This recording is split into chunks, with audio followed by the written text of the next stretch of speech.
শুধুমাত্র এই দোয়াটি একবার পড়েন, আল্লাহ তাআলা আপনার 90 বছরের গুনাহ মাফ করে দেবেন ইনশাআল্লাহ।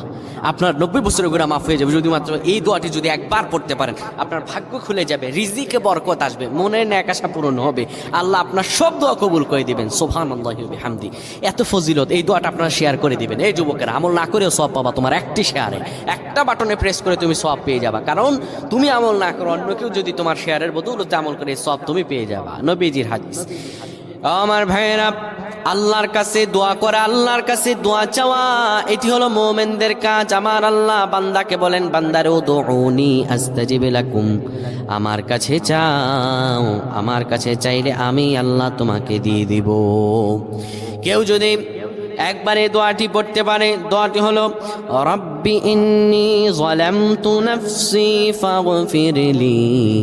কেউ যদি এই দোয়াটা একবার পড়তে পারে, আমার আল্লাহ তাআলা তার 90